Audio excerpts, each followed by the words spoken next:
Hola. Hoy vamos a sumergirnos directamente en un análisis de un trabajo verdaderamente monumental.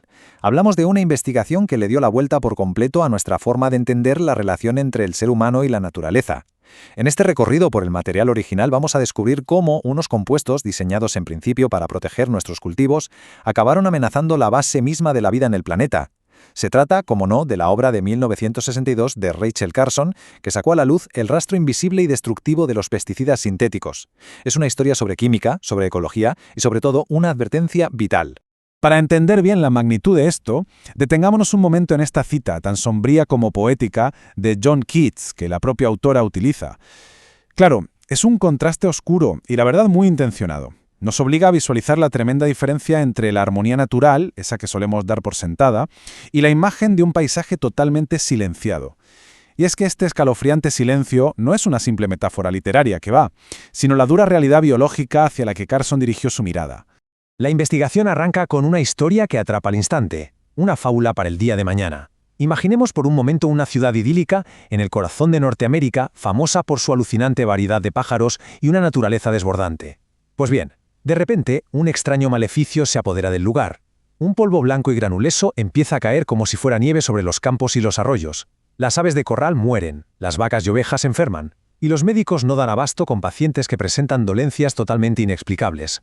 Los pájaros desaparecen sin dejar rastro, dejando tras de sí una primavera extrañamente silenciosa. Pero como se revela enseguida, esta tragedia no tiene nada que ver con la brujería. Fue la propia humanidad quien se la autoinfligió. Y de esta narrativa tan emocional, pasamos de lleno a una investigación científica sumamente rigurosa. Surge entonces la gran pregunta: ¿qué es lo que ha provocado esta devastación en incontables ciudades reales?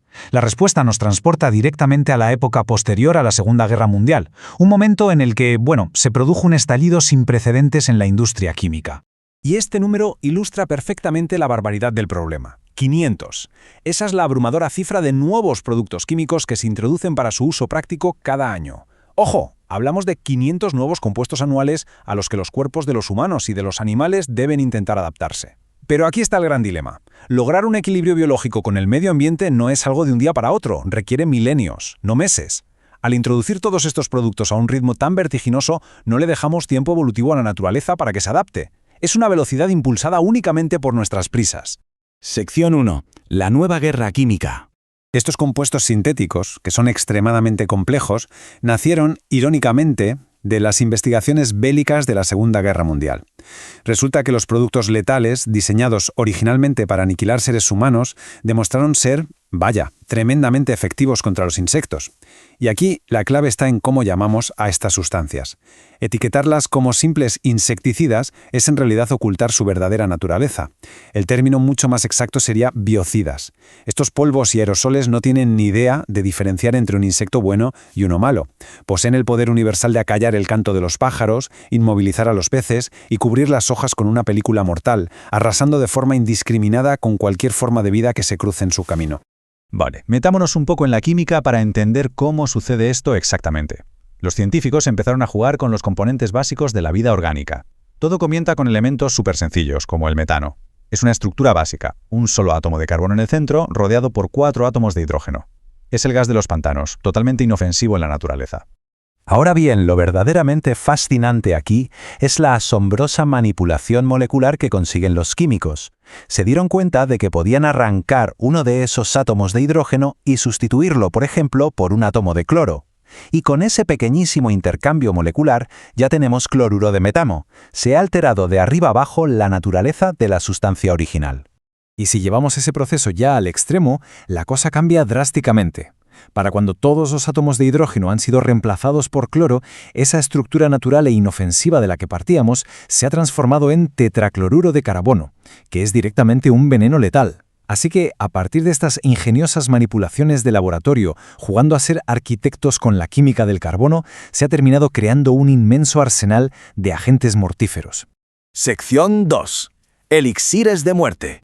Existen 2 grandes familias de estos asesinos moleculares, y aquí podemos ver lo distinto que es su comportamiento. La inmensa mayoría de estos insecticidas modernos se agrupan en hidrocarburos clorados o en fosfatos orgánicos. Por un lado, tenemos los hidrocarburos clorados, y su estrella más famosa es el DDT. Son súper sigilosos, se disuelven en la grasa, pueden durar años en el suelo, y se van acumulando a largo plazo, llegando incluso a atravesar la placenta. Por otro lado, están los fosfatos orgánicos, como el paratión. Estos no se acumulan durante tanto tiempo, pero, cuidado, lanzan un ataque agudo y rapidísimo sobre el sistema nervioso, destruyendo las enzimas cruciales que protegen el cuerpo. O sea, dos estrategias totalmente distintas, pero con el mismo resultado devastador. Vamos a profundizar un poquito más en los hidrocarburos clorados, porque su mecanismo es fascinante y al mismo tiempo pone los pelos de punta. Como son liposolubles, básicamente se saltan las defensas naturales y se almacenan directamente en los órganos más ricos en grasa. Y aquí es donde entra en juego lo que llamamos el amplificador biológico. Ingerir una cantidad minúscula, digamos tan solo 1/10 parte de un micrón a través de la comida, puede hacer que el cuerpo acabe almacenando 10 o 15 micrones. Es una magnificación brutal, de 100 veces o más, un aumento silencioso pero implacable en órganos vitales como el hígado. Y luego ya entramos en el macabro mundo de los insecticidas sistémicos. Sinceramente, esto parece una historia de terror de los hermanos Grimm. Estos productos químicos tienen la increíble y espeluznante capacidad de filtrarse por todos los tejidos de una planta o un animal y hacerlos tóxicos desde dentro hacia afuera. Imaginemos esto. Una mosca pica a un perro y cae fulminada porque la propia sangre del perro es literalmente veneno. O una abeja que va a extraer el néctar de una flor tratada con estos químicos y termina produciendo miel envenenada. Se altera por completo la biología básica del huésped. Sección 3. Aguas y cadenas letales. Demos un paso atrás y pasemos del nivel molecular a observar el ecosistema completo. Vamos a ver cómo estos venenos, que son extremadamente resistentes, no se quedan tranquilitos en el campo, sino que inician un viaje peligrosísimo a través de nuestras fuentes vitales de agua. Y esto nos lleva a un caso de estudio bastante trágico en California, en el lago Clear Lake. Resulta que el lago estaba plagado de un pequeño insecto llamado cinife. A ver, no picaba, no era peligroso, pero era una molestia por la enorme cantidad que había. Así que en 1949, para atajar este problemilla sin importancia, se aplicó en el agua de forma muy cuidadosa un pariente cercano del DDT, el DDD. Parecía una medida totalmente inofensiva, con una concentración ridículamente baja. Pero la realidad nos muestra la trágica reacción en cadena que se desencadena en la naturaleza. Es el fenómeno de la biomagnificación, que a veces se describe como la casa que Juan edificó. Básicamente, el veneno va pasando de un eslabón a otro en la cadena alimenticia, multiplicándose exponencialmente en cada salto. Funciona así. Se trata el agua con una dosis ínfima de insecticida. Los organismos minúsculos del plancton absorben ese veneno y lo concentran. Después, los peces pequeñitos se comen a ese plancton. Y, para terminar, las aves acuáticas carnívoras se pegan un festín con esos peces. Y aquí es donde las cifras nos dejan helados. Resulta que, mientras la concentración en el agua del lago era de apenas una pequeñísima fracción por millón, cuando empezaron a examinar a las aves autóctonas que caían muertas por todas partes, como los somormujos, se encontraron con un nivel alucinante. Habían acumulado 1.600 partes por millón en sus tejidos corporales. El veneno se había magnificado de una forma espectacular y terrorífica desde el agua hasta llegar a las aves.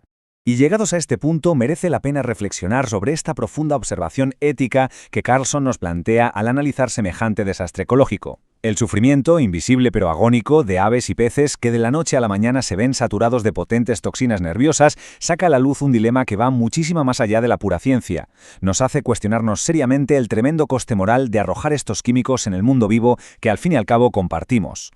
Pero la tragedia de Clear Lake no se acaba en los somormujos que va. El impacto final recae directamente sobre la humanidad. En la naturaleza nada existe en burbujas aisladas. Estos químicos tan persistentes se filtran desde el suelo hacia las corrientes subterráneas, desembocan en nuestros suministros de agua pública, saltan del plancton a los peces que freímos para cenar y acaban transmitiéndose directamente a través de la leche materna a los tejidos infantiles.